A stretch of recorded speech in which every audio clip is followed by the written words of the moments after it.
Evening, welcome to Barbers Arms. It is that episode 54. Thank you to the 153,000 views that we've had from last Friday, making this the #1 virtual show for barbering and hairdressing. Coming up on tonight's show, episode 54, we're going to start off with mine and Gaz's news bits, see what's been happening in and around the industry, and some irrelevant facts that Gaz likes to share with you all on a Friday evening. Then we're going across the Atlantic, across the pond.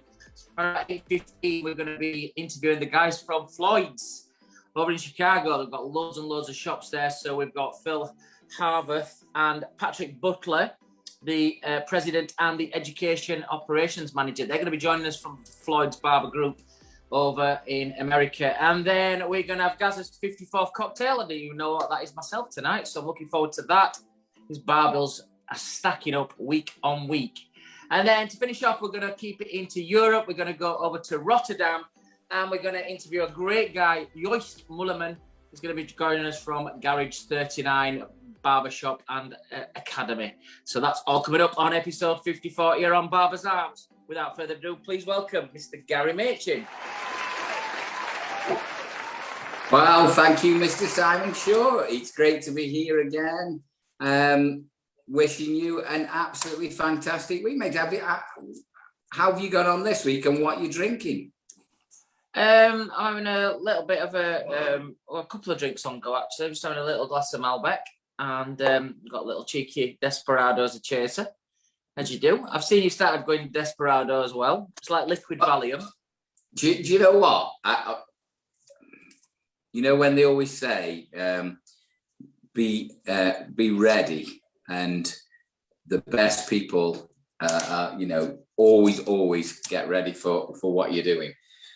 I forgot to put the usual in the fridge on time. And the barmaid, Millie, our youngest daughter at the moment, she's finished school today, or she's finished her exams.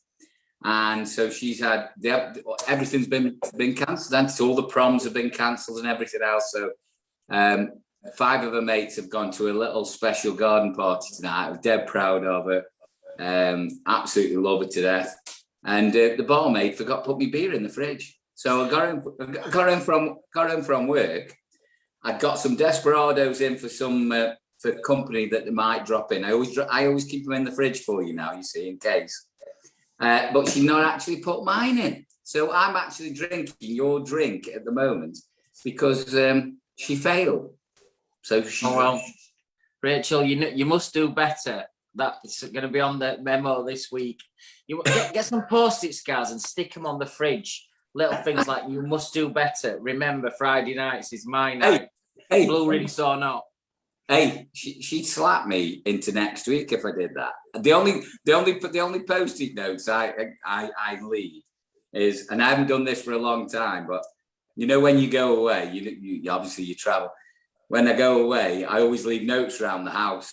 You know, when she opens the cupboard, and for make a cup of tea, I'll just say, "Mine's 2 sugars," or I love you, and things like that. And in the bottom of a drawer, and where the toothpaste. Yeah, I've had that done to me past. When you open your suitcase up and there's nothing there, but then you'll start packing your clothes, and on the 3rd low down, there's like little Post-it notes. It's nice to do that. I'm glad there's some romance over in Stoke-on-Trent. Well, coming up on tonight's show, guys, we've got a busy one tonight. We're going to go over to America to interview the guys from Floyd, the president, Phil, and their education and operations manager, Patrick, from Floyd's. I've been into Floyd's as well in Chicago near the Blue Hotel. So I'm going to talk to him about my experience when I went into Floyd's, see what's happening over there as well. And then we've got, he's going to tell us properly, speaks perfect English. So my experience with this guy, I've met him loads of times, but it's Joost. Now, looking at the thing, it's Joost, but it's Joost. Joost Mullerman's going to be joining us from Rotterdam. Really cool guy. I'm looking forward to that, all in conjunction with Wall and British Barbers Association. Guys, just before we start on Gaz's news bits, I'm going to pop over. There's only a couple of weeks now.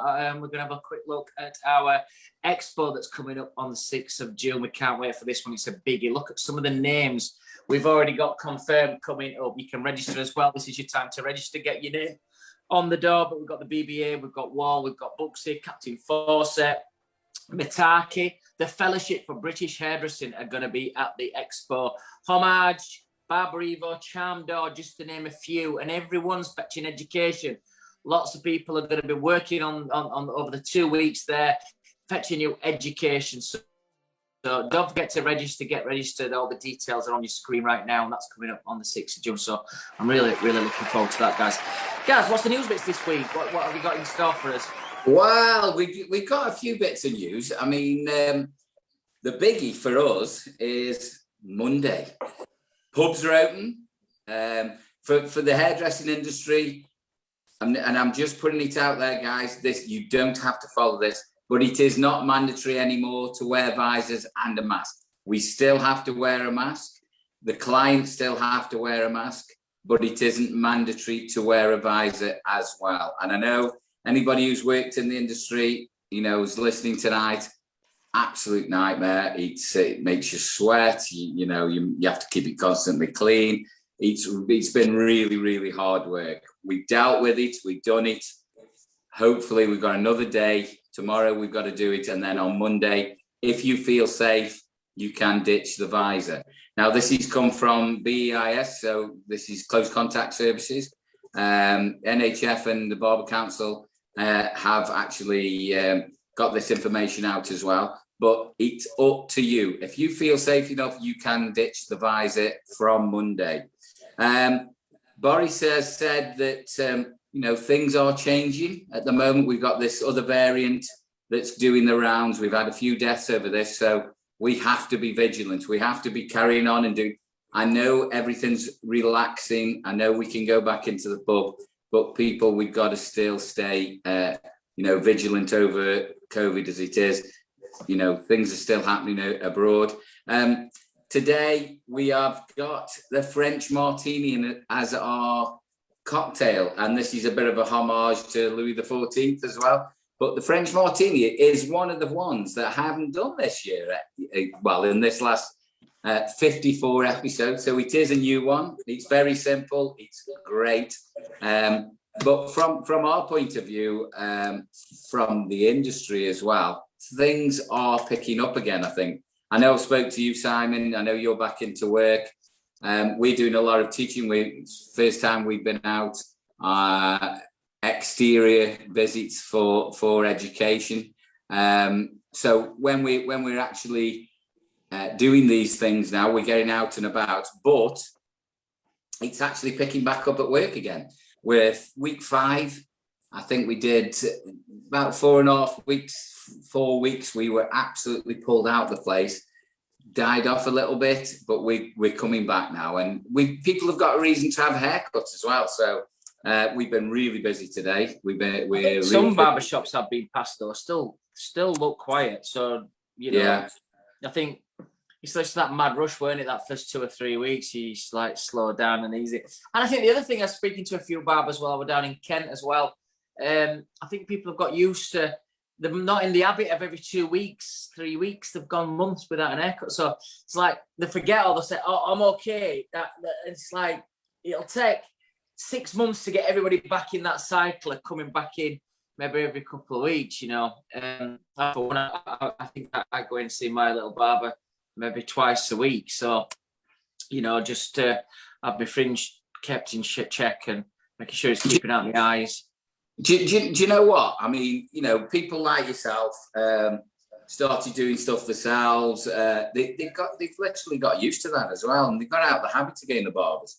I think getting into the barbers for the first 3 weeks, they looked at the availability and they thought, bloody hell, you know, can't get in. So, and we're having clients in now that I haven't had a haircut for like 5 months. They've done bits at home and, you know, different things. I think it'll be really hard to get people like yourself back who shave their own head or have a number 1, number 2 or something like that. I think that'll be hard. I just said to you, I go twice a week from a beard line, and not just here when I'm back in Yorkshire, but if I'm like out and about, I'm very like loyal to about 20 different barbers. So wherever I'm traveling, I know exactly where there's a barber that I'll know that I can go get my beard lined in, even though I can do it myself. It's just nice to just do that and sit and have that done. You know, yeah. I think. Yeah, I think that's right, you know, but they forget as well that, you know, they realise at the time, you know, I mean, we had guys that are coming in twice a week. That isn't happening at the moment. You know, like you, for instance, or somebody who's having a skin fade. The hardcore skin faders are back, but there's a lot, you know, there's a lot of people that have grown it out a little bit as well. I had a conversation with one of the guys in the week, and I said, you know, about skin fades, and he says skin fades will always be there though, but they've only been bought up. They've only worked when skin fades are on trend, and they couldn't get the heads around that. You know, you might have a mullet, or you might have a you know, a fade. You know, they've never seen that at all, and they said, you know, skin fade will never go away. I said, don't you believe it? You know, we've been in the trade now 35 years, 36 years. We've seen it come and go, haven't we? And we've seen it come back and come again, you know. Yeah, and I think it's, I always say to people when I'm educated, if that style's going to suit that individual, don't go, well, it's just on trend at the minute. If it works, and even in hairdressing, classic bobs, classic graduations, if that works for that client, that's the style right now. You know, you can fetch them back, you can fetch them in, you can modernise them, you can twist them. You know, the mullet, we call it the mode, what we did, but, you know, the mode or the mullet, you know, it's making a comeback in about 25 different variants.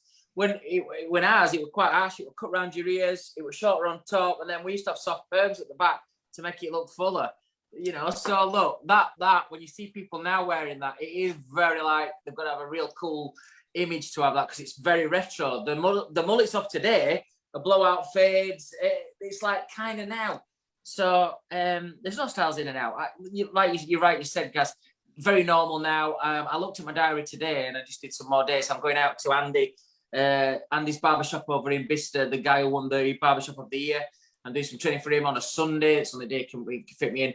And I've got three other. I'm working this weekend. We're doing some filming and a video, a photo shoot this weekend at Wall. I'm over at Mr. Barber's on Monday. Can you believe it? I've had all this time off. We've had all the time, and I can't wait to get back. And I get back, and my busiest day is this weekend. I've got a video shoot Sunday, and then on Monday, I'm doing some retail education from the Mr. Barber Group. And then Monday evening, I'm doing a seminar for Wall Canada, which is live, and they've had about 150 subscriptions for that.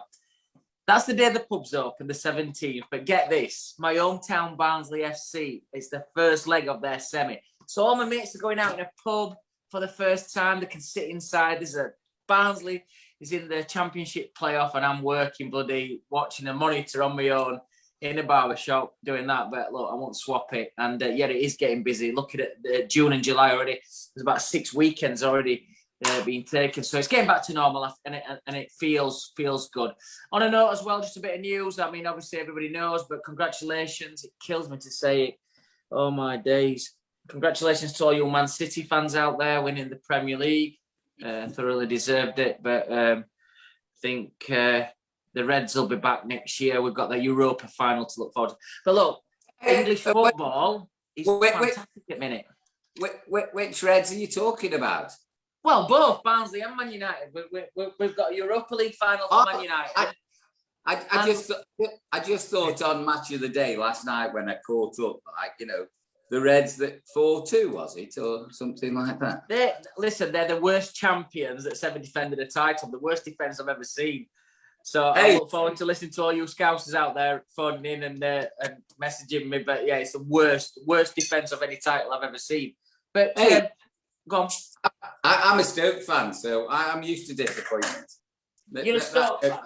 That goes without saying, but we and hate is a very strong word, but we very much dislike the red part of Manchester anyway. So we're tickled when the blue wins anyway. So it's a good luck omen for all our Barnsley fans as well. The last time I got asked to do I do some of the players' hairs anyway. And when Alex played at Barnsley, even more so, because he used to fetch some of the squad in for their hair cutting when I'd be back into Barnsley. But I got a phone call yesterday evening or Wednesday evening, or some of the players said, can you cut us hair this weekend for the playoff semis on Monday? Now, just to give you a good omen here, when this has ever happened before, when I've actually been informed by the club, we played Chelsea in a quarter-final of the FA Cup. Calendar come in, the local news, the like Yorkshire news thing. I did Simon Davies there, the manager, and we did loads of the squad. We actually bet Chelsea 1-0 and went to the semi-finals of the FA Cup. When we played in the playoff final in Cardiff against Swansea to get to the Championship, I went down the night before and I cut all the players' hairs in the hotel in St David's Hotel in the little salon there. The day after, we won Swansea on penalties. So, guys in Barnsley, good luck home. And if I'm cutting some of the lads' hairs tomorrow, then it's a good luck home and that 3 times lucky. Now, if we do lose, I'm probably not going to be able to show my face in Barnsley. 1, my haircut's a bit shit, and 2, we'll probably get cane. We are playing Swansea as well, so all my Welsh mates down there, good luck. Hope you lose. Well, I mean, I've never been a fan of Barnsley because we have played them a few times, but just because it's you and I love you, best of luck, Barnsley, anyway. But I think we've got our first guests due. Are they knocking or not? Can we hear that? Are they pulling up on the car park or not? Are we due? Here we go. So, ladies and gents, for everybody who's watching tonight and everybody who watches around the world through the week, we'd like to welcome two prestigious guests here on Barber's Arms for the first time. Joining us from America, from the famous Floyd's Barbershops, we have Phil Harvath and Patrick Butler. Phil is the president and Patrick is education and operations manager. Welcome, guys, to Barber's Arms. Thank you. Good evening. How are you, fellas? You well? Fantastic. Doing very well. We're pleased to join you. Got a pint just for you guys. Gary, you've inspired me every week for a cocktail, and had to pour a lager just for you guys tonight. Well, listen, guys. Go on. Sorry, guys. You go. No, you're Grey Goose, one of my favourite vodkas. I've got some right outside of me, but it's a little bit. Well, it's too early for you, Phil, and especially as the president. If you've got Grey Goose in your office, then there's some worrying signs there, Patrick. If you get called in for a meeting, Phil gets the Grey Goose out at lunchtime. It's all going fucking downhill from there. Guys, as you know, I work for Wall, and obviously we're based in Sterling, Illinois. So Chicago is probably my third city. Over a 21-year period, I've visited the city 3 times. I have been into your Floyd shop. It's the first time I met you guys. The one that I kind of use, I'm going to try and tell you where it is, and I should have researched it before, but if I've stayed up on the, up near Navy Pier, I've stayed on is it the Blue Hotel? And I've walked down, and it's the barbershop on the back street, not far from Navy Pier and the Blue Hotel. Yep.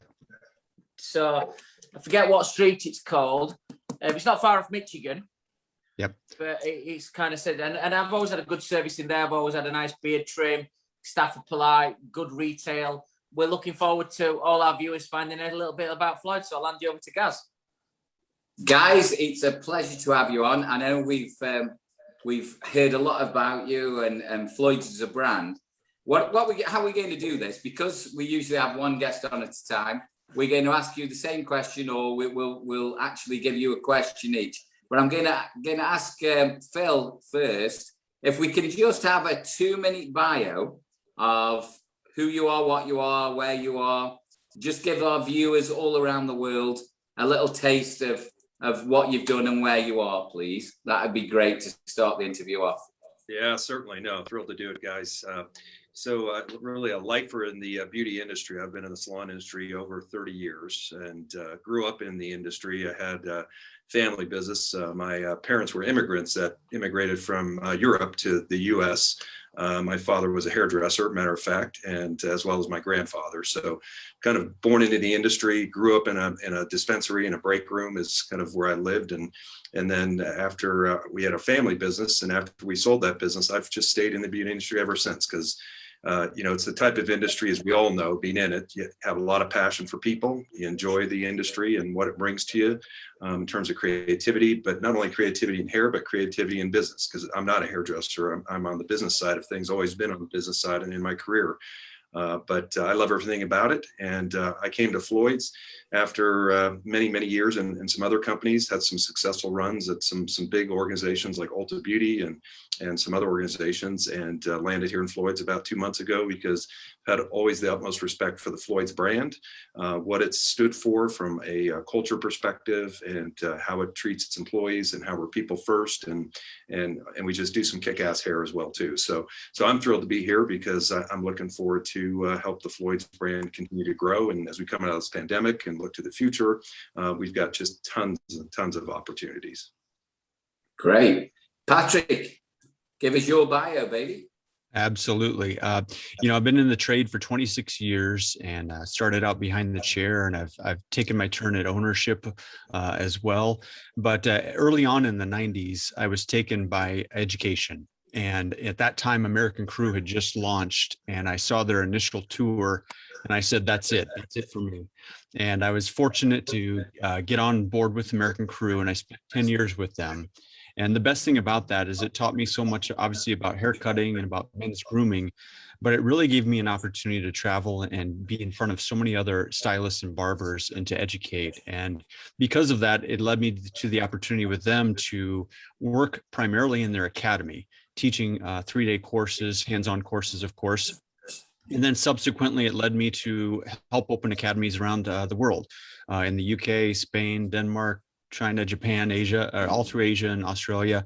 And that was a fantastic experience, but I wanted a little bit more. And so I was able to get on board with Floyd's, and they were launching an education department. And they said, this is our opportunity for internal education in conjunction with our brand partners. And so I've been extremely fortunate, you guys, just to have that opportunity for the last 7 years with Floyd's, to really build an internal team and a curriculum that we can depend on, but also do that in conjunction with so many other brand partners. And that's where we're at today. I continue to travel and work with our teams, and we're finally getting back up off the ground as far as live education, but we've been open for several months, as you know. And so right now I've been trying to help our teams as we continue to build our headcount and get things flowing. And there you have it in a nutshell, Gary. Fantastic, sir. Just for our viewers, from a Floyd's point of view, and from personally, I know you can jump in and tell me if I'm wrong here. So, Phil, you're from Virginia. Well, you're from Colorado, but you're in Virginia at the moment. And then Patrick, where are you based at the moment? At the moment, I'm in Omaha, Nebraska, and the company is based in Denver, Colorado. And so the good news for me is I'm able to travel because that's really a big function of my job. So I travel north, south, east, west. And how many locations have Floyd's have at the moment? 127. One. That's a big company, Simon. Big headaches. Are you drinking, boys, tonight? Patrick, are you having a drink? You fucking need it with all them stuff. Phil, are you drinking? That's why I'm drinking at 1 p.m. Well, listen, we're going to talk to you a little bit about, you'll have seen Barbazam, so we're going to ask you both some individual questions, and then we'll finish off with some quick fire questions at the end, so we can get a little to understand about you characters, and then a bit of fun at the end, just to find out a little bit more nonsense, really, for all our viewers. 153,000 joined in last week, so thank you to everybody who's followed us. Don't forget to follow me, Simon Shaw Wall, on Instagram. Gaz is the British Barber, and then barbers_arms. Our email address is thebarbersarms.co.uk, and if you want to email us, it's barbersarms@thebritishbarber.com. Sorry. We'll talk a little later about the expo that's coming up, but my first question is going to you, Phil. 127 stores over there in the States, and obviously working for an American company, I'm very privileged to travel, not as much as you, Patrick, but I do travel maybe to a lot of the big cities for the shows that we do as well. I have to say as well, well done to the guys in Wall at the minute. They're doing some real knockout videos, and Bird Mina is a bit of an artistic director to do some of the stuff, but they've really changed the look of how that team works over in America, so they're doing really well out there. My first question to you, Phil, is a little bit off the wall question. If you opened up in the UK, because a lot of these big companies now, we've got big salon groups in Europe or in America that are telling us, oh, we want to open up in the UK. First of all, is it on the plans for Floyd's to get over to Europe and into the UK? And if you did, what would be your difference? How would Floyd's be different to any other barbershop that's opening up in London, Manchester, such a strong category over here in the UK? What would Floyd's fetch different? So first question is, are you thinking about going into Europe or the UK? And if you did, what would be your point of difference? Yeah, so actually, I've had some conversations with the folks about, our brand and our ability to expand the brand internationally. And while we've got, believe me, tons of opportunity in the U.S. to grow, which we're going to continue to grow beyond our 127 locations, it's not any immediate plans, but there's no doubt it is in a conversation. And I'd only share that because I think our brand is the type of brand that could transport itself internationally around multiple parts of the world. And why I say that is because, I think American brands, that Americana and how that transports and translates, right? Our brand, one thing that's unique about our brand and different and what sets us apart is really that intense focus on our culture, a culture of people and how our stylists and our barbers that we have are really, truly our individuals and they're ones that we respect that individuality and personality and style and what they bring to our shops, right? It's so unique. I've been to 45 of our shops. I've only been here a couple months and I've traveled already to 45 and I've seen that unique, we call it the Floyd's vibe. I like the Floyd's vibe. Floyd's vibe, you got it, V-I-B-E. And every shop you go to has that unique little vibe to it, even though it's part of a larger entity. It really has that unique personal kind of community feel to it, which is so important in our shops. We know that. If you go to the UK, there's a lot of those independent barbers, right, which are phenomenal at what they do. So I think our brand would stand apart just from a standpoint of our unique vibe that we have. One thing, and Patrick can share it, his background's a lot more entertaining than mine. If you take a look at his background there, that's the view of the inside of one of our shops. And I'll maybe let Patrick kind of speak to what a bit of that vibe is about, because he knows it better than I do. And that poster wall behind him will help bring it to life. So maybe Patrick can fill that in. I think I love the word, the vibe, as well, because we had Jay on a few weeks ago. Where were you from, Guy? What were the barbershops called in New York? The barber guru, Joe. And he was saying, and I think when I've been into Floyd's, been in this business for 36 years and working in the capacity I do as global artistic director, I see that you have systems. You have systems in Floyd. And what Joe said to us is, all they do is they put they write the systems, and they manage the systems. And if the systems work, no one can fail. And I think, what you've just said there is you've got systems, but you've got a real nice, unique vibe that's probably different to anything else. And you guys see that more than anybody else, which is, it's kind of like you want to pass it on to the customer as well. I certainly think that the 2 or 3 times I've been in there as well, there's been a nice edge there, but it's been very systematic. There's been a process of how I was talked to, reception, my service, my aftercare, retail presentation. It is kind of like there were systems, and I like it because it's easy to stick to. It's easy to stick to, and you can have that little individual artistic integrity, which we're going to come to talk to you about that as well, Patrick. But I love the answer. Patrick, I know your background is American Crew, which I absolutely love. From the UK. Were you involved with it with David from '95? Were you in right from the very beginning? Yeah. Officially, they started in '94, '95, and I jumped on just at the very beginning of '97, and stayed for 10 years through 2007. So. Yeah, I mean, sorry to jump in there. I mean, I've got so many questions to ask you. To you two guys, honestly, I could talk to you all night because I could grill you all night. But for our viewers, American Crew in the UK, we took it on in '95, and it was one of those brands that actually covered all bases when it first started. And the actual the education that you brought with that, nobody had ever seen that before, and it was absolutely fantastic. So my question is for you guys as well is, Firstly, for Patrick, how do you actually manage the education for Floyd's? You've got a huge, a great education background. You've actually opened the academies. You've been part of that all the way through. You've been with Floyd's for such a long time. But also from a point of Phil, it's how do you manage that amount of staff as well? Because I guess you own. I'm just guessing here. I'm guessing part of the company is corporate, and I'm guessing you have franchisees as well. I don't know what the split is there, but if you could, from Patrick, if you could answer the education question, and then Phil, if you could take on what I said. I know it's hard when we got to, but I want to ask you different questions if I can as well.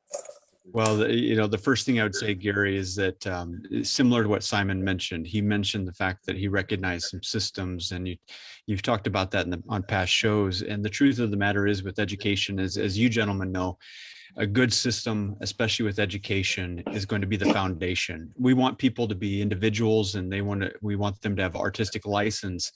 But that being said, you still have to master the fundamentals. And regardless of whether you came from Sassoon or whatever system you trained under, especially with American Crew, you mentioned it earlier, Gary, American Crew did something unique in the industry at the time. They set the industry on fire because no one was paying attention to the men's side of things like they did. And when it came to education, they had the perfect blend of barbering as well as the stylist viewpoint. So cosmetologists could jump on board too. And they had a language and a common understanding of how to use the tools that you need, but they married that together so well that anybody could take that and incorporate it. And I've told people so many times, people come and they say, well, I want to cut faster. Well, I want to cut better. And my answer to both is, well, then you better learn a system. And if you can adopt that system and master that system and incorporate your own artistic license into that, you're going to be a fantastic barber or a fantastic stylist. And so at Floyd's, that's what we've tried to do, Gary. And even with that number of locations, we still have foundational systems that we can take someone, whether they're brand new out of school or they've already got some experience in the industry, and we can adapt our education to mold it to them and build their skill set. And that's what's really helped us succeed. And I'll turn it over to Phil for the second half of your question. Fantastic. Excellent. Thanks, Patrick. Yeah, Gary, good question. So we started out as a corporate, business, and expanded our initially our footprint that way. And currently, out of our 127, we've got 80 of corporate shops that we own and operate. And then the balance is franchise. So been franchised in the last 10 years. And if you look to the future, a lot of our growth will still grow corporate in our existing markets, but all the new growth in new markets is all going to be franchise driven, because what we've proven is that our concept works both ways, and our franchise partners do a fantastic job in really, bringing out the brand, the culture of the brand, the craft of the brand, and the financial performance as well too. They knock it out of the park all day long, and so we're going to be growing on a franchise model. Sounds exciting, guys. As I said, you're right. Systems were there. You could see them a million miles away. To the general public, probably not, but I could see them, and it was like, this is an easy model. If you all turn up on time and you've got your head screwed on, it's all mapped out for you. Patrick, my first question to you is, who was the biggest influence in your career whilst you were doing your training and training to be a trainer? Who was the biggest influence in your career? Well, that's a great question, because I'll tell you, when I was in school, there's a awards program here called the NAHA Awards, the North American Hairstyling Awards. When I was in school, I happened to do a photo shoot and make the finals as a student. I was very fortunate. Well, when I went to the big awards show, picture a big awards show, here's all these heroes. And at that time, the internet was not around. So I was reading about all these people in magazines, and they were my big inspiration, right? Well, at that point, I walked up to Irvin Rusk, and here's a man that I admired his work, and I walked up to him. He's very kind. Rita's husband. Yeah, oh yeah, he's amazing, right? So I walk up to him and I say, Mr. Rusk, I introduced myself and I said, can you give me a piece of advice as a student, please? I'm getting out. And he said, well, congratulations on making it here. And he goes, well, what do you see when you look in this ballroom? And I said, man, I see so many people that influence me, and they're just these famous, hairdressers and barbers. And he looked at me, he said, Patrick, I want you to look around the room. He goes, look at that. And he goes, what do you see? And I go, well, just what I told you. And he said, yeah, it's a load of shit. And he said, here's all I want you to think about. Just get yourself educated far more than you are, and just do good work. If you do good work and treat people well, the success will follow. And that quote, as simple as it is, left a really nice impact on me that I was very impressionable at the time. And then, to follow that up years later and to get in with American Crew, of course, David Racculia and his vision for the men's side of the business really impacted me greatly. And it gave me a great vision of what I could accomplish behind the chair and on stage and in the classroom as well. So those two guys had big impacts on me. Because David worked with us as well on the Wall Men's Method. So he helped to write and did the video shoots and the photo shoots there. So again, when you look at some of our Men's Method stuff, it can transport you back to 96, 97, original American Crew stuff as well. So yeah, guys, like Gary just said, I'll talk to you guys all night long. We've got Joyce coming in from Rotterdam. We should join him into the conversation, because I could just spend loads of time. Hopefully, with me and Gaz are asking the questions that all our viewers want to ask everybody. Just before I move on back onto you, Gaz, Phil, my next question to you would be, because I've just asked Patrick a question about his inspiration, but who is your business mentor? Who would you look up to as your guru? Yeah, for me, it's really my father. I'll be honest with you.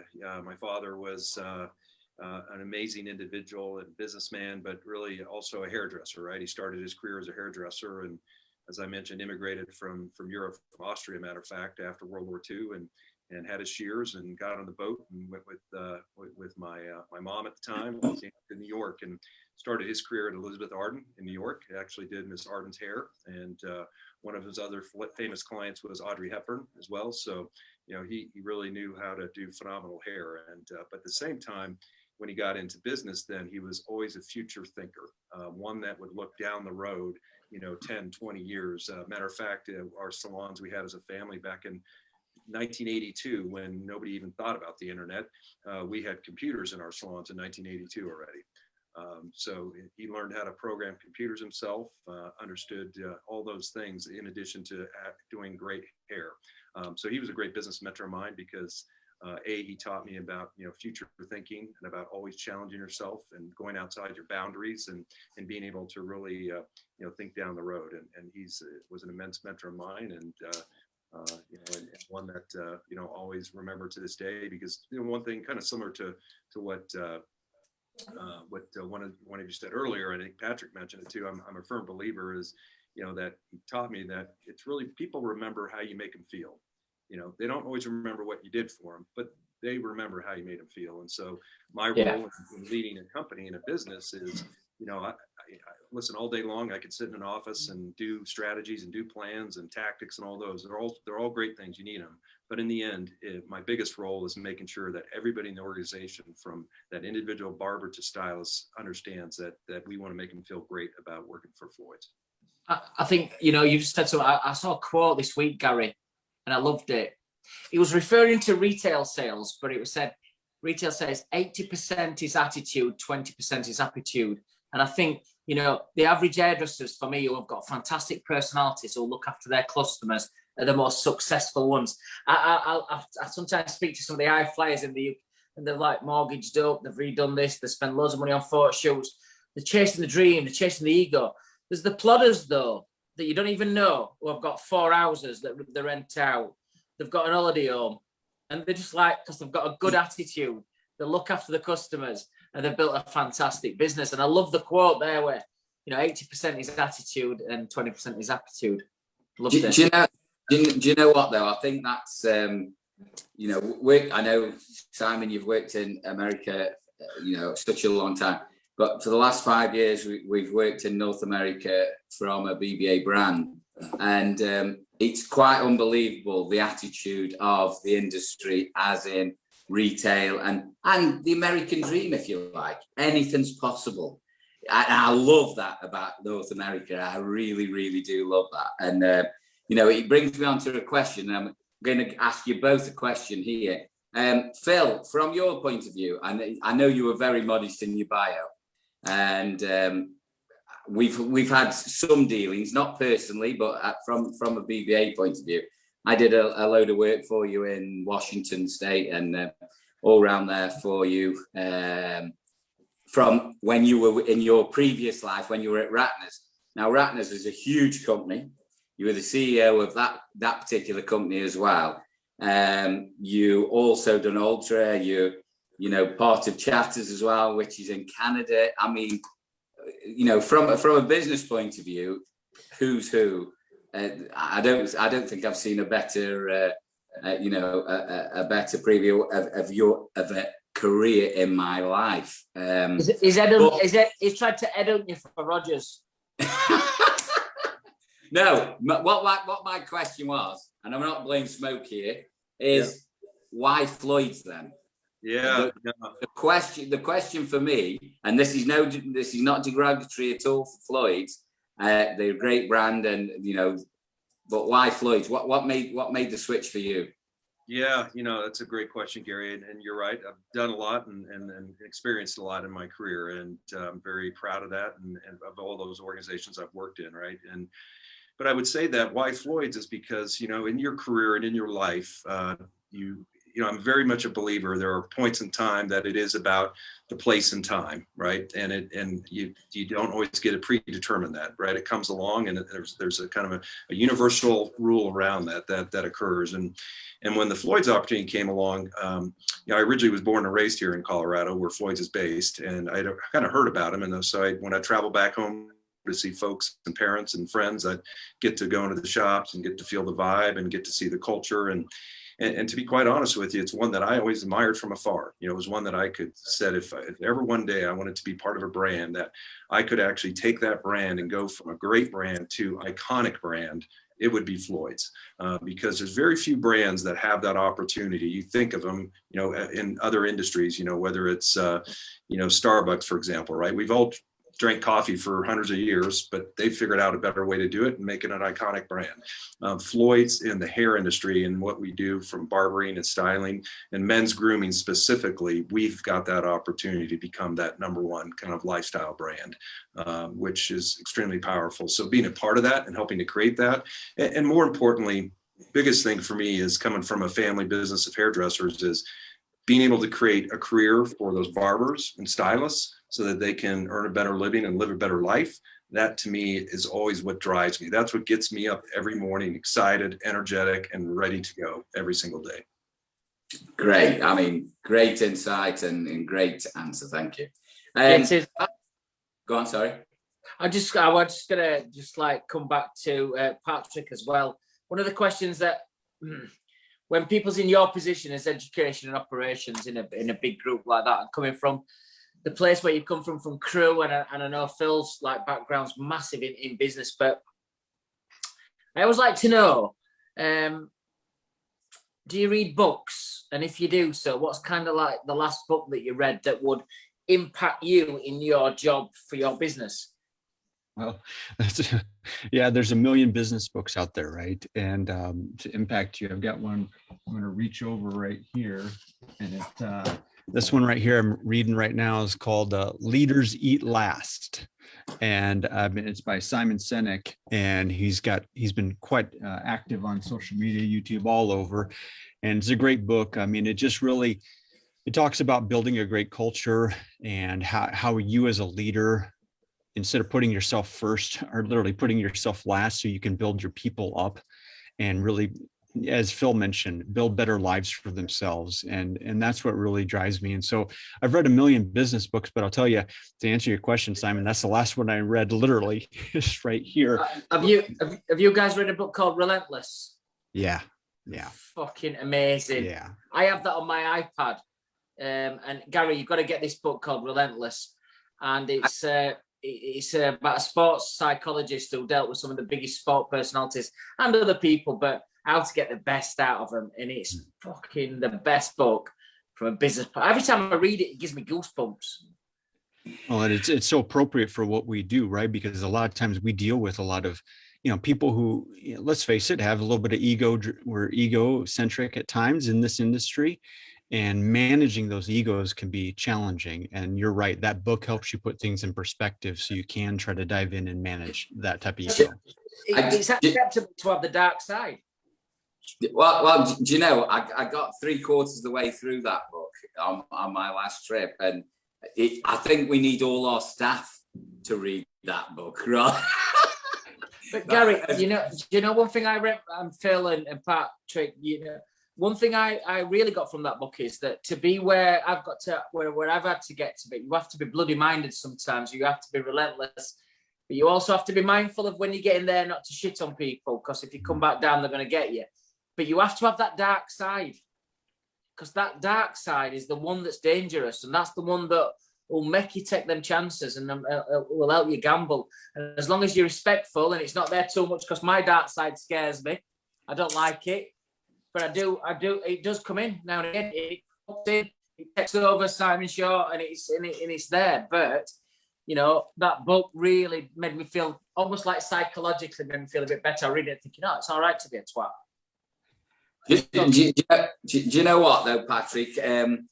Coming from working for a company now that, and I understand it's still family owned. It's 2 brothers that started the brand, and it's still owned by the brothers, I guess, is it? Three of them. 3 brothers. Sorry, yeah, it's 3 brothers.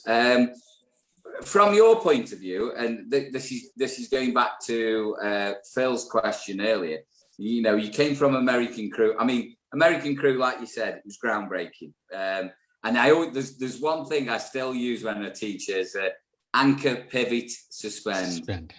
I mean, for me, that was, it was like a light bulb. It was just the best way of describing anything. And if anybody is thinking what I'm talking about, if you take any education, you'll know what I mean. But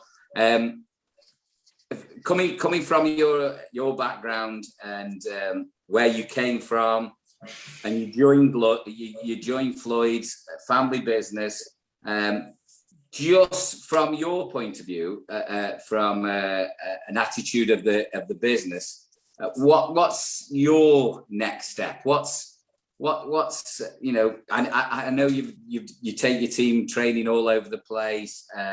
You have a training team. From a Patrick Butler point of view, what's pushing you at the moment? What's taking you to the next place? Well, I firmly believe that. Real quick, I met a gentleman on a flight several years ago, and you do that casual chit chat before you take off or you're heading home, that sort of thing. And he was a bit older than me, and I was asking about what he did in life, his profession. And one of the things he said to me, Gary, left an impression that I'll never forget. He ended by saying, I just want to help as many people along the way as I can. And it was such a simple statement. And it really, at this point in my career, after 26 years in the trade, I'm fortunate to be in a position where I can help people, especially coming out of school, as Phil mentioned, trying to build a life and build a career. And for me personally, to answer your question, I think I've just scratched the surface. You guys both know this. You've been in the trade long enough that it's a blink of an eye from when we all started. It feels like a blink of an eye. Yeah. And the truth is that I still have that drive and fire. I want to help a lot more people before I'm done. And I think I still have an opportunity to grow. And you guys know this. Now the game has changed. It's digital. It's virtual. I mean, it's live. So we're just scratching the surface. Yeah. So I'm just getting going. Good. Before we go into the quick fire questions, one last question. We've asked more questions to you two, which is a testament to the characters that we've got in front. And I'm sure tonight and the thousands that's going to watch this in the week, I could sit here and talk to you both all night. I've got loads more questions, but we'll tie up for a beer when me and Gaz, we're going to take Barber's Arms out live. Hopefully we can do a show. My view is hopefully ABS show in Chicago next March. Barber's Arms live on a stage. You guys will be one of my first protocols to get you as guests. And even not, we'll go out for a beer, something to eat as well on YouTube. So Phil, just before we go into the quick fire questions, I've got to ask you this question. If you could be a fly on the wall of any CEO in the world for one day, Who would you like to go? Who would you just like to sit in the office? Nobody knew you were there. Which CEO would you like to go sit in an office? Past or present? Oh, it's a good one. I'm gonna give you two quick ones. One is I would say, first of all, would be currently President Biden in the United States, because in times of point in history, when things are historical, I think it would be very interesting to hear those conversations that are going on, dealing with the pandemic and everything else that our country and our world has had to deal with. Right? To me, that would be. And then the other one would be Elon Musk, because when you talk about future thinker and somebody that is thinking totally outside the box, even when he's smoking marijuana, it would be Elon Musk, right? Two very present and current people there. Biden, I'm sure that the Trump word would be like, oh, not another fucking pile of shit, not another pile of shit we've got to deal with. We've been watching all that from a distance. Let's finish off with some quick fire questions. First of all, Phil, we're going to go to you. Quick fire questions. Cats or dogs? Cats. Tea or coffee? Coffee, all the way. We had a different question in for this one, but the producers told me to change it for you. So we're going to go with the more politically correct one. Sports or science? Sports, Liverpool, all the way. Oh, dirty, horrible. No, we're not interviewing you on ABS now. Fast or slow? Fast or slow? Yeah. Fast. 100 miles an hour. And Indian food or Chinese food? Chinese food. Okay, thanks, Phil. And coming on to you, Patrick. A little bit more in depth for you, this one, Patrick. So get ready. First time we've done these kind of questions as well. What's your favourite game on your telephone? Oh man, that's Candy Crush. My granddaughter put that on for me, and it's addictive. I can't believe you just said that. I'm laughing my head off because I play it all the time. Weird. If you could be a Star Wars character, who would it be? Han Solo. If you could bring one person back from the dead, who would it be? Well, I'm going to keep it trade related, and I'd keep it with Sassoon. This is a bit of a deep one, but we're going to ask it anyway. When was the last time you cried? Yesterday. You know what? I travel a lot, and I came home, and my 5-year-old literally, she woke up in the middle of the night. I walked in last night at midnight, and she woke up and she literally just hugged me and told me how much she missed me and brought me to tears, man. I love it. I cry at films. I can watch. Hey. I cry every time I watch Rocky. You, Adrian. The Rocky 2. So as you said it, I fill up. The hairs at the back of the neck stand up. And who's your favourite president, past or present? Oh man. You know what? I'm going to go with Obama. He changed the game. I love that. I love people who change the game. Excellent. Thank you, guys. That's all from me. But Patrick and Phil from Floyd's, absolutely amazing guests. I can't wait to meet you both in person when we come out there, hopefully in the next 6 months. But thank you for being on Barber's Arms. I'll hand you over to Gary. But God bless you both. Stay safe. Be positive. I hope that next time we see you, gone from 127 up to 150. And we look forward to getting over to Europe and especially over in the UK as well. Cheers, gentlemen. Thank you so much. God bless you both. Cheers. Peace out, guys. Gentlemen, it's been an absolute pleasure. Hope we work together very soon. Hope we meet up for one. If you're both from Colorado, happy skiing. But all the best and hope fantastic with the brand. See you soon. Thank you, guys. Cheers. Yeah, cheers, guys. Guys, I could have stayed on forever. Wow. I love talking. I love talking to them both. Do you know what? It's we haven't had Evo News and we haven't had Rant or Raid just because we couldn't fit them in, man. Couldn't fit them in. I just like. Do you know what I've got written down? Because obviously I've got all my notes in front of me and the prep in the week and the bios that we get sent by production and stuff. But I've got about 5 questions here that I ain't even asked, and there were questions that came up from the questions that you asked that I wanted to ask. I'd love to get them back on a business podcast for Barber's Arms or something like that. Do you know- I really enjoyed that. I hope you all enjoyed it watching live. And if you're watching it tomorrow morning, or if you're watching it on Sunday morning, people going to their offices or to the man caves and they watch it and they listen to this. Fantastic. Well done, guys. Do you know what? You don't realise the calibre that we have on the show, and the scale. I've said this before. You know, North America, it's a continent on its own, but the scale of some of these operations is unbelievable. And Phil has been in charge of some of the biggest. I mean, Ratner's, I think they had 1,200 locations when we did training for them there. And, you know, Patrick, he's worked for one of the biggest brands and education. And now he's passing all that on to Floyd's as well. Floyd's have got some good staff. Well, they've got a good president there, and they've got a good education and operations director, because I could just spend loads of time with him. It's really weird, because what happens is, as the host of the show, you become fans. I'm just like you guys watching tonight.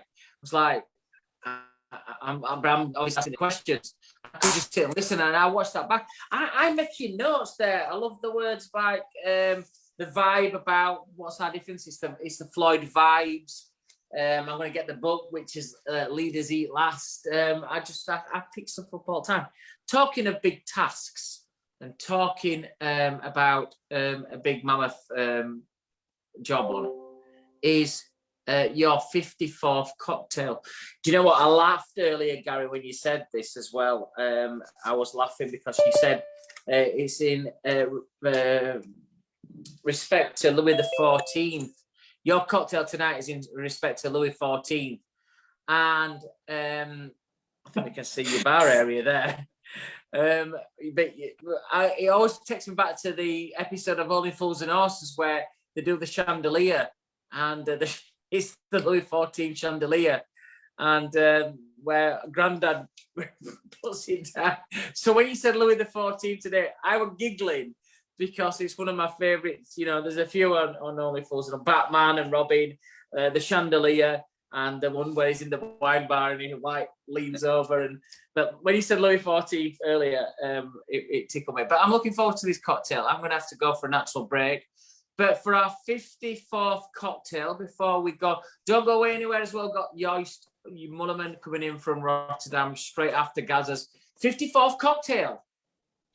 Yes, we have. And just 2 seconds, because I've left my shaker just across the road there. Just going to get it here.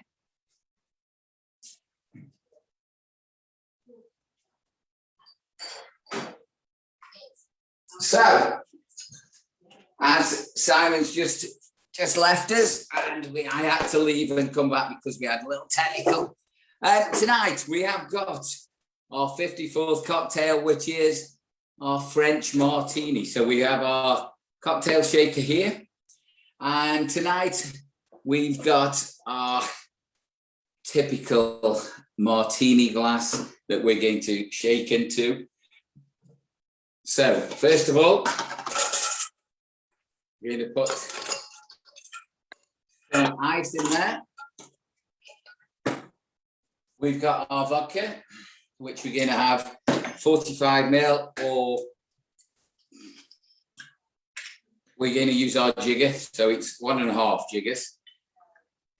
So it should be 50. That should, so it's 45, but I'm going to be naughty and just put it in anyway. So we have 45 ml of vodka, and then we have our ingredient Chambord, which is our black raspberry liqueur. Absolutely lovely. We've used this before in our cocktails. So we have 15 ml of this. So as you can see, our jigger 50, 25. So we're going to do 15 of that. So might do 20. Throw that in as well. And then we've got our freshly squeezed pineapple juice. So our pineapple juice here, we are going to have 45 ml again. So There we go. 45 ml of pineapple juice. Put that over there. We're going to shake it up.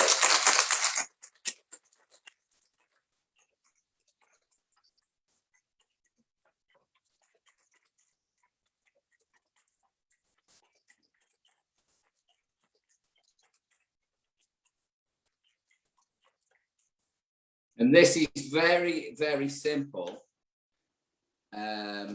cocktail, because what happened is in Prohibition, when the liquor wasn't that good and didn't taste that good, we always had to add something. So it was always some syrup or some sort of sweetness to the, and this is where the cocktail was born.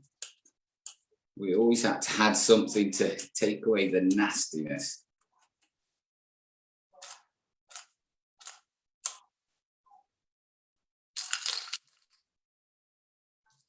And there we have it. And we can have, these are black raspberries, so I'm going to squeeze this in as well. Put one in. So there we have it, our French martini. Everybody says that Chambord, the company that, you know, the brand that we just put in there, invented this, but it wasn't. It was a black raspberry liqueur. Love you. All the very best, everybody. We'll just take that. It's hard life, this is.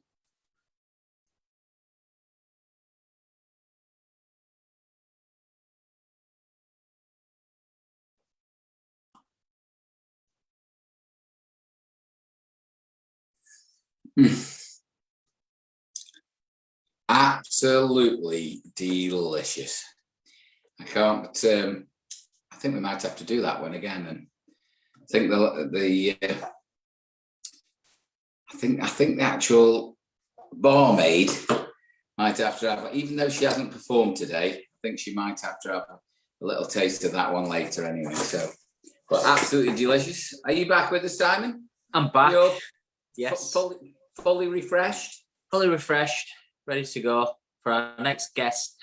Joining us in a couple of minutes, we've got Joost Mullerman from Garage 39 from Rotterdam. Looking forward to, I ain't seen him actually. He sent me a birthday message on, he sent me a video for my birthday message for my 50th, which was just last year. And yeah, we do keep in touch now and again, but it's great to have him on tonight. I can't wait to see him. He's great, and he speaks perfect English as well. He's a great guy, great character, and it's great to have him on the show tonight. I'm really looking forward to it. Guys, don't forget as well, it's your time to register as well for our expo on the 6th of June, which is going to be a fantastic, it's the best virtual exhibition I've seen. The lineup already, just to go through some of the lineup as well. The BBA, Gary and Jack Ludlow are going to be doing presentations from the BBA. It's on your screens right now, but we've got myself, Wall, Sam Campagna, Nathan Bradbury, Killian Madison, the Barber of the Year. His first outing for us, unfortunately, through COVID. He's not been able to do much, but he's going to be doing some presentations on the expo as well. We've got Buxy, we've got Captain Fawcett, we've got Mataki, we've got the Fellowship, we've got Homage, Barber Evo, and Charmdo, just to name a few of the companies that are going to be putting presenters on the stage, and the lineup for some of the names there. The Fellowship as well, you know, Rob Eaton, Ucker and Young team are going to be on there, Ken Picton.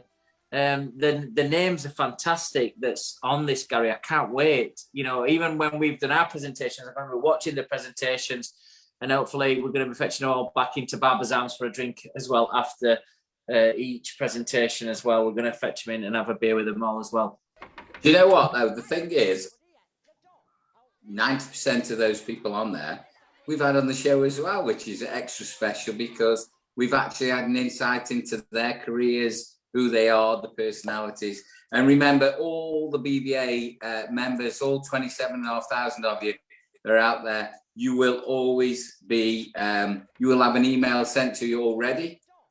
So just accept the email, and anybody else that's watching all over the world, just register and you can accept, and you can get into this absolutely free, which is fantastic. Our next guest is here. Joining us from Rotterdam, guys. Award-winning barber, fantastic educator, super guy. Joining us from the Garage 39 in Rotterdam, we have Joost Mullerman. Hey, Simon. Hey, how you doing, brother? Good, how are you? Very well. Wow, your setting looks amazing. Thank you. Thank you. You So- look amazing as well. Nice glasses. Joost, it's a pleasure to meet you, sir. Just let me know, and you can be brutally honest here. Did he get the pronunciation of your name right? Joost. Joost. Yeah. So he wasn't winding me up because he was trying to tell me how to pronounce your name today in the pre-production, and I said it doesn't spell like that, and he says no, it's definitely like that. So Yeah. Me and Joost have spent some time in Europe and also in America together. And every time I got his name wrong, he used to correct me. And he's a big 6 foot odd guy, and he used to correct me quite a lot. And great guy. And guys, if you're watching tonight, or if you're watching through the week, the thousands that watch us, you'll see Joost in lots of different magazines. I remember watching. We bought some furniture for our academy in Kent, and I was looking for the brochures. And you was the barber as the model for some of the barbering furniture that we bought. Yeah, exactly. That's true. Yeah. I did a photo shoot with the guys from Barber Furniture in the Netherlands. And so then sometimes I got pictures from places all around the world from people who were saying, hey, Joost, I was at the exposition, or I was at somewhere, a magazine or whatever, and we saw you over there. So for me, it was also quite cool because you get more recognized. fantastic. Joost, just for our viewers out there, and the viewers are all over the world. Last week we had 153,000 viewers. Can you just give us a couple of minutes of bio of who you are, where you come from, where your barbershop is, what you call, and where you come from? Yeah, of course. I would love to. Thanks for that. So just to introduce myself, I'm Joost Mullerman, born and raised in a small village in Waddinxveen in the Netherlands, close to Gouda, where probably world known where the cheese is from. And at the age of 14, I was interested in cutting hair, so I started myself. After 2 years of like more practicing in the garage from my parents, I started at a cosmetology school in Rotterdam. And after 2 years at the school, I started working in different places in the Netherlands. And then at the age of 21, I started traveling the world with a pair of scissors and a comb, just to show the people from the magazine in the Netherlands, De Coiffure, that if you love what you do and if you have some knowledge about hair, you can probably do this all around the world. So I had a great journey for like 7 months in 2011. And then I came back to the Netherlands with much more like education from people, from hairdressing, from barbering, and started together with Renate from Laarhoven, a woman who owned the Heads Academy in Delft. We started the barber school Amsterdam.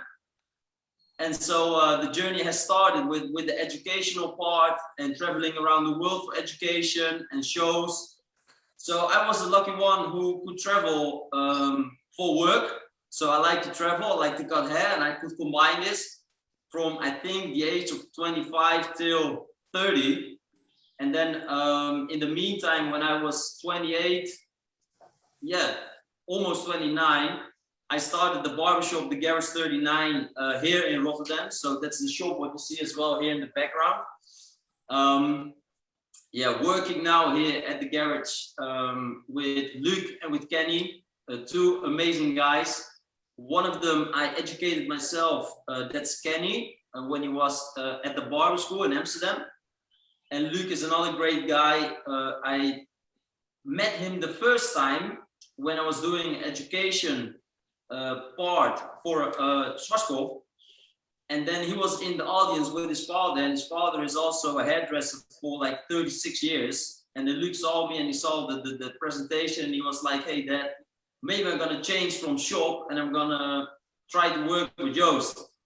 So yeah, that worked out great. So now we're having a great time with the three of us. And I can still educate for Setman, the brand in the Netherlands. And yeah, working here every day. So having actually a good time. So where did the Garage 39 kind of concept come from? What's the idea behind it? Because sometimes people use a number, which is the number of the unit or the street number where they are, or what's the idea behind the Garage 39? That's a good question. The idea is, first of all, the garage is, of course, the place where I started. And when I was traveling abroad and I was thinking about it, okay, when you open your own shop and you are telling your like process where it came from, then you should call it the garage. But then my biggest like inspiration was always my grandfather. But he was no barber. There is no barber, no hairdresser in my whole family. So I started, and then he always talked about the thing that, hey, Joost, if you open your shop one day, I will do the whole furniture and the decoration from wood and everything. But then, like, before I opened the shop, he passed away, and his date of birth was 3 May 33. So I designed the tree because I wanted to do something with the number, because I'm very interested in numerology. So then we had the tree, and then with the guy who was designing the whole logo from the shop, I gave him the phone, like, hey, I see the tree, but we have to do something else. And he was across the table. So I gave him the phone and he saw a 9. I said, hey, Joost, I don't know what you designed, but I see a number 9. And I was like, what do you mean? I designed the tree. But then the whole logo is just the tree upside down. So then we had the number 39, and that's also the number of the building. So a lot of things with numbers and numerology, they came all together, and that's why it's called the Garage 39. Perfect. Yeah. Really interesting, that is. I mean, it's so funny how we actually come up with these names. We've had so many guests, and there's so much of a story behind them. It's unbelievable. So, Joost, we know you've been in the industry a long time. You work as an ambassador for the brand Seb as well. From your training point of view, do you take apprenticeships on? Is training something that you want to push forward, or where does the training side of things come from? I know we have a lot of people on the show that go into training. They have a shop. How do you actually fit the training in around the salon or around the barbershop at the same time? That's a, like, if I look at education or training, I think it's very important that for me, I mix like old school kind of styles with my own kind of way of working, and like more maybe more modern kind of ways. So what I do like with education over here is, of course, we educate ourselves and we educate the people who work here, so Luke and Kenny. But the most interesting thing for me about education is, like, I always said this thing, like, okay, if I have some knowledge and I can cut, for example, like 200 clients a month, and we live in a big city with 600,000 people. We live in a country with like almost 80 million people. If I think the knowledge what I have is good, it's interesting to share this knowledge with other hairdressers, other barbers. So then more people can have the same kind of knowledge, and we can create a different style on the street for like all the consumers in the Netherlands or places around. Yeah, I think I came to your barber academy with Jeroen. Yeah. Do you still see Jeroen? Sometimes, yeah. Sometimes I see him, not very often. Do you speak to him? Yeah. Obviously, still works for Wall, but I can remember we went to a hair show. I think it was in Amsterdam, and Gary, it was amazing. It was like a James Bond scene. I stayed in an hotel Joost, which you probably know, it's like an old dental hospital. It's been converted to a. And he said to me, he said, "We'll pick you up tonight, me and my partner, and we're going to go for a meal, but we're going to have the meal on his boat." So I'm thinking, oh, it'd just be like a barbecue, but actually you can take the boat and it takes you up to a restaurant. You can park up and they'll serve the food to your boat.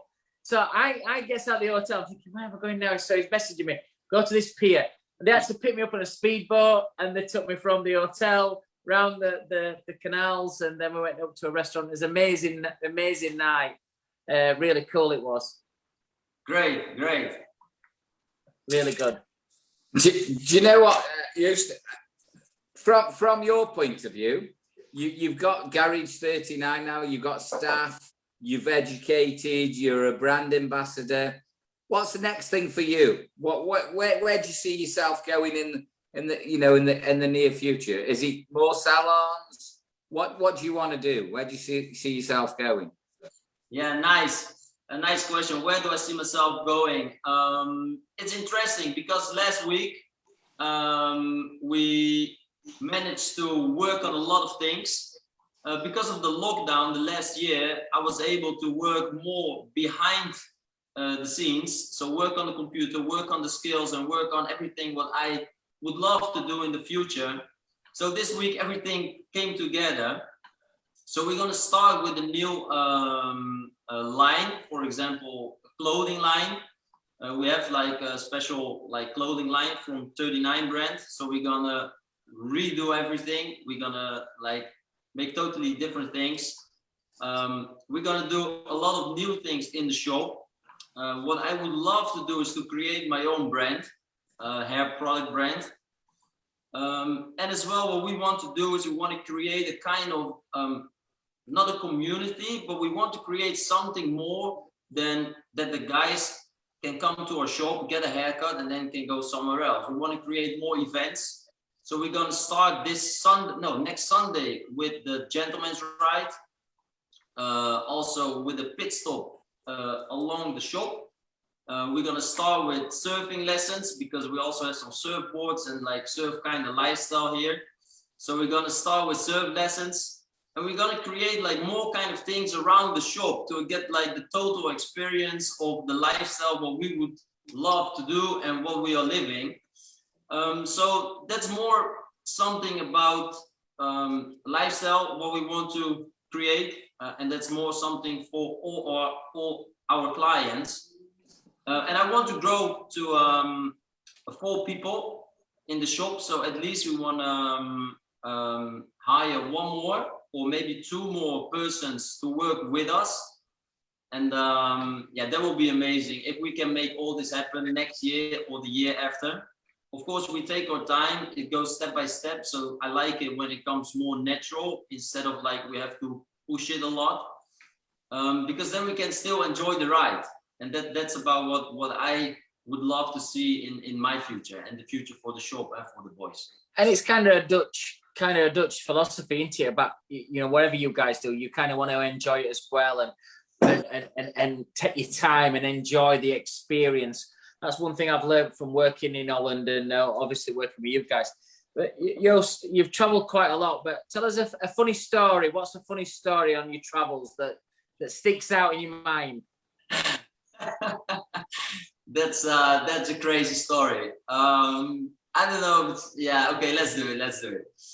When I was the first time I did a big hair show, it was in Cancun, and it was maybe I was 25. So my English is not very good, but at that moment my English was terrible. So what happened? I went on the stage and we were there with 2,500 people, all hairdressers, barbers around the world. I go on the stage and I had the privilege to show 3 haircuts and all the products and how to dry it and how to style it. So then at one point I was styling a pompadour. So I take the blow dryer and I take a brush, I use the product, and I was telling them, okay, when you use the dryer in this way, with the movement of the brush, you build up a large squeeze. So then the audience start laughing. And I was like, what's funny about the word? So I looked at the other guy on stage and I was like, what to do? And he was like, continue. So then I was again, okay, so when we have the queef, and then I was like laughing again. So then you start getting red, you're on stage, you see all the people, and then you think, okay, I do something wrong. So then in the end, they used it the third time, and then the audience was laughing, all the time laughing. And I was like, okay, what happened? So later on in the evening, I went to the restaurant, and then 3 women, they come to me and they were like, hey, yo, it's your story about the queef. It was so funny. And I was like, yeah, but till this point, I have no clue why you're laughing. And then they said, you have no clue? I said, no. And then they told me the difference between, in their language, like queef and quiff. And then I was like, oh, damn. Then I felt so embarrassing. So that was probably the most crazy thing I had ever for traveling for work around the world. So anybody who's watching who's going to do any shows in Cancun or in Mexico, stay away from when you do your pumps, calling it a quiff. Yeah. You read it first here on Barber's Arms. But Juiced, what is a quiff then in Cancun? Yeah, they told me, the women from the States, they told me it's like, if you pronounce it like a quiff or queef, it's like a pussy fart or a pompadour. Like, I don't know the difference.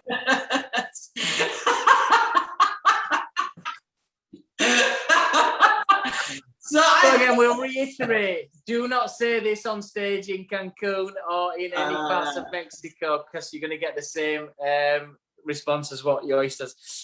Joost, obviously over in England, obviously footballers and footballers' haircuts have been a big part of the barbering push, and lots of big footballers, you know, they carry a style, and it filters all across, not only in the UK but also in Europe as well. The Dutch is such a hotbed as well, you know, obviously with Robin Lane, what they did with Schorum, you know, the Dutch barbering scene is probably, you know, right up there all across the globe in terms of, you know, where people look at barbering. And you guys and Schorum and Mark van der Haar, you know, you've really pushed the boundaries in Europe and globally.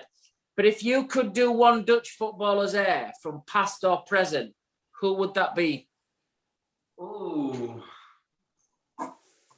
that's a difficult one. If I could cut like one footballer's hair, a Dutch one or one Dutch, playing in the Dutch league?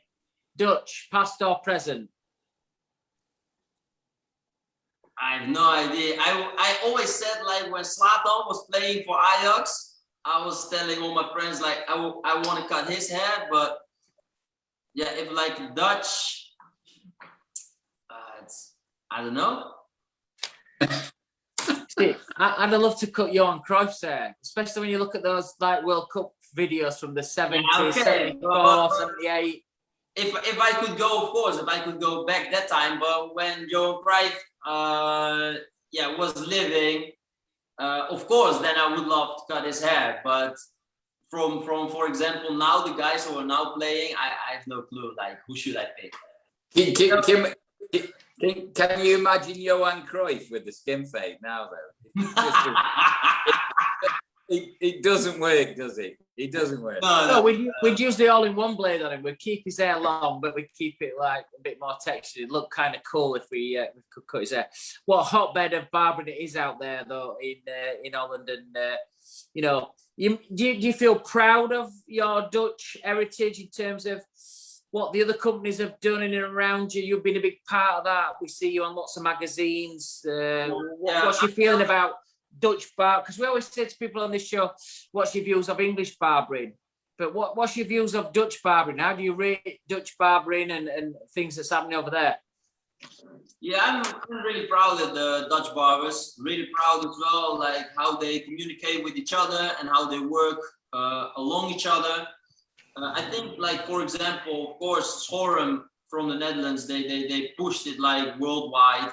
And I think especially in the Netherlands, if I look at the time when they started for 2011, like, they made like it more interesting for young guys or women or gentlemen or whatever to start doing like what they always wanted to do or what they would love to do. because when I was like cutting hair, it was a totally different vibe.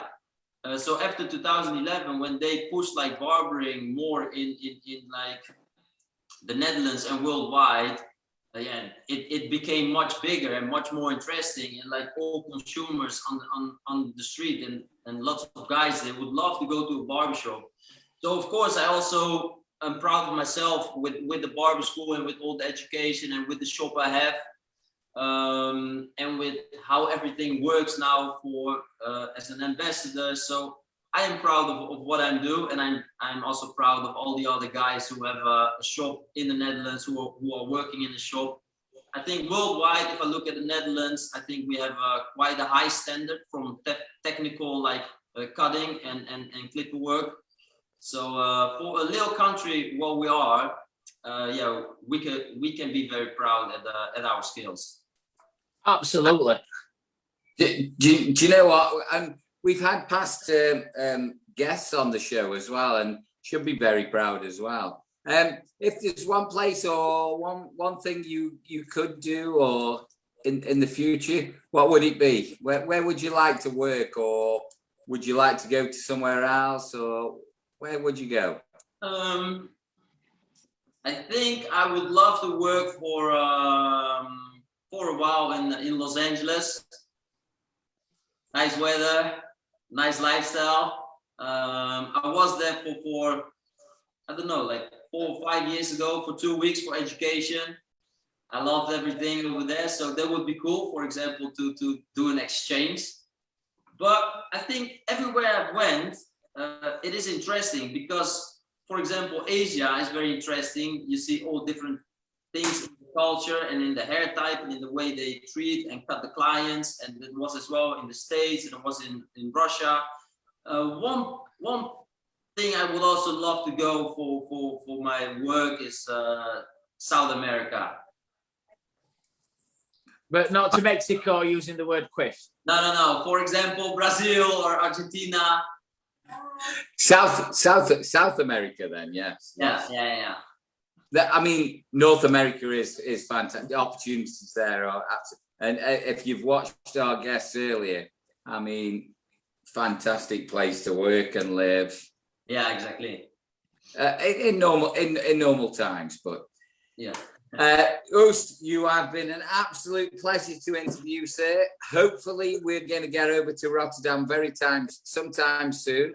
Me and Simon doing an outside broadcast. We'd love to do it from Garage 39. We've absolutely loved your company. Thank you very much for being with us and giving you your time. We'll see you very soon. Yeah, over to you, Simon Shaw. Yeah, so we're going to finish off for all our viewers just to get some quick fire questions to you. Finish up with a little bit of a profile. I might know some of these questions actually from spending some time with you. But here we go. Some quick fire questions to you. What a guest tonight. Joining us from over in Holland at the Garage 39. Great story. Love the note. I'm into numbers as well. I have tattoos and numbers on my body which resonate things in past. So to have your own business with a number that resonates to you is important. Nice. What's your favorite food? My favorite food is Vietnamese. And your favorite music? I'm into jazz, soul. What's your favorite drink? My favorite drink? That's a good one because there are a lot, but probably I would say a nice old fashioned. You know, it's so popular on this show with barbers, and you know, but it's got to be good on it. The ice has got to be perfect. The orange peel, it's got to be done properly. You know, it's a fantastic drink, and it's the only drink I can drink. Gaz can drink whiskey for fun, but it's the only whiskey I can drink is that. Well, Gaz has a nice one called Fireball. I can drink that, but an old fashioned. We drank it in Chicago when we were at the Wild. You showed me Fireball, yeah. Yeah, it's nice. What's your favorite destination? My favorite destination where the sun shines and where are like nice and good people. I'm with you with that. Just sunshine. I like that answer. I think we asked Louis from Canada. You might have met Louis actually when you was with on some things with us. We asked Louis a question: "What's your favourite music?" And he went, "Good." Yeah. Good music. So that's kind of an answer. And who would be your ideal dinner date? This can be somebody present. It can be somebody that's past. It can be somebody famous. It can be somebody close to you. Who would be your ideal dinner date for one night? Sat having a meal and having a chat with. Who would you like to do that with? Once again, right. Who would be your ideal dinner date? Who would you like to have one meal with? And it could be somebody famous. Yeah. It could be somebody that's not with us anymore, or it could be somebody that's present. Just who would you like to have one night with to have a meal and a chat? And could be a lot of people, but I would. Yeah, if it also can be from the past, probably Vidal Sassoon. Do you know what, guys? If it's a female, then of course Jennifer Lopez.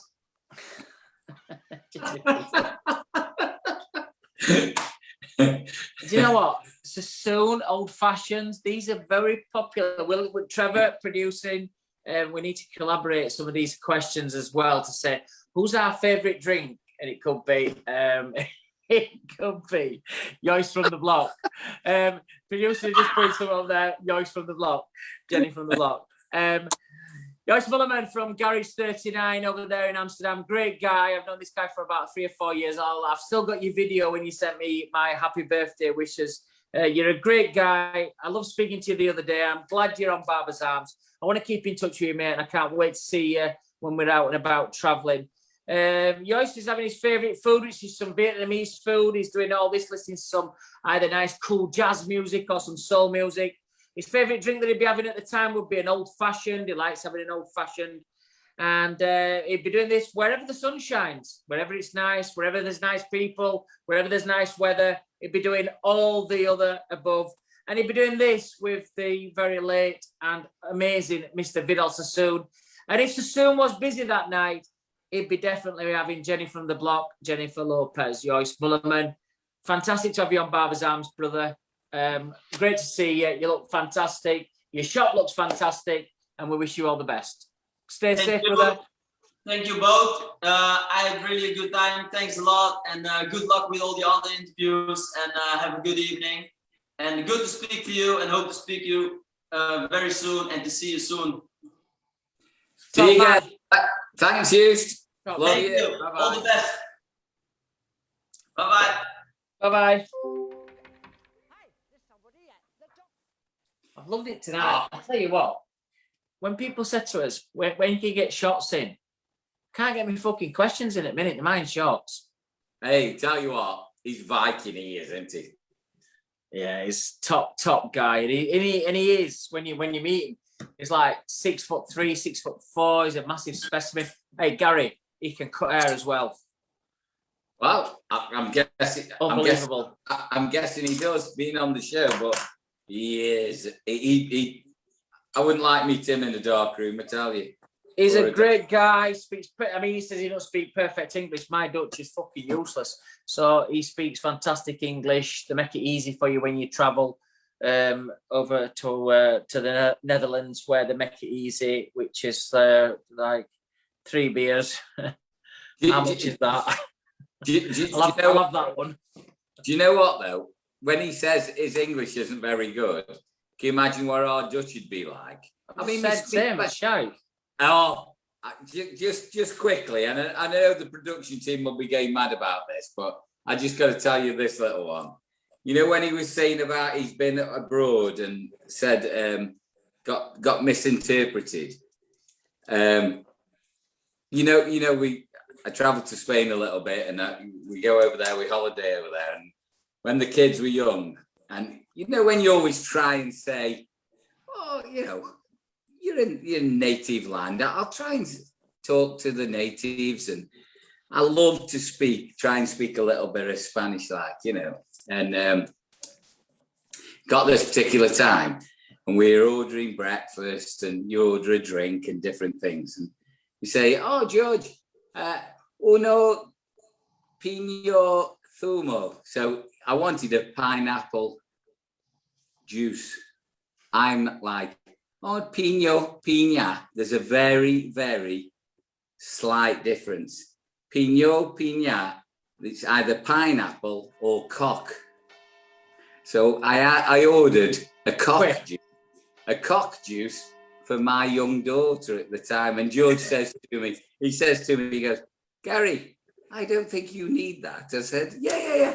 Pino Thimo. That's what I want. He goes, no, I don't think you want that drink. we do apologise for Gary's very broken Spanish there and the way he puts it across. Yours' conversation were a lot more intriguing than that one. So be careful when you're in Cancun ordering a quiff, because if you say it wrong, you could get something that you don't want. And also as well, if you're in Spain, make sure you stay away from cock juice, order a pineapple juice, just a pineapple. They speak perfect English. The Spanish people speak perfect English. So, Gary, I want to finish off with one thing. I want to tell you a joke to finish off with if you want. Production of a like that a minute. Oh, fuck. Here we go. Come on. The loudest. Here we go. So, the a guy, faster we go. man and woman are sat in the room. She went, oh, take me upstairs and make love to me. Like an hurricane. He says, well, what's that? She went, I'm going to go upstairs. Come upstairs with a bucket of water. He gets into the bedroom. She's laid on the bed. We're all dressed up perfectly well. And she says, right, get the bucket of water. He's got the bucket of water. He says, what do I want? She says, I want you to flick the water on me like the rain. So he's flicking the water on her like the rain. She's going, oh, amazing. She says, right, turn the light switch on and off like the lightning. So he's flicking the water. He's turning the light switch on. He's flicking the water. He's turning the lights. That's like the water's flying as the rain, the lightning as the light switching off. She went, one last thing. She says, open and shut the door and bang it loud like the thunder. So he's flicking the water, he's turning the light switch off, he's banging the door, he's flicking the water, turning the light switch off, he's banging the door. She went, right, I'm ready. Make love to me. He went, not in this weather. I'm going to leave you all with that one. This weekend, hope you all have, because the weather's going to be bad this weekend, so I just wanted to warn you all with that one. It's going to be a cold weekend. I hope you all playing into your dough in your shops this weekend. I know it's a little bit quieter for some of you. But keep nice and positive. The pubs open up on the 17th, which is Monday. So again, people are going to go out more. There's going to be more birthday parties. People are going to want their hairs doing more. So it's all going to get positive. Again, you're going to have your second surge, all of you, in the next few weeks, especially you guys in the UK. God bless to all our family and friends in India. I know you're going through a tough time there. Stay safe, everybody out there. We'll be back next week with some fantastic guests. Don't forget to register for our expo on the 6th. But in the meantime, have a great weekend, guys. God bless you all. Thanks to Wall. Thanks to BBA for our associate sponsors for the show. Episode 54. Thank you very much for everybody that watched us last week. I'll pass you over to guys. Have a great weekend. And after that, good night and God bless. I love you all.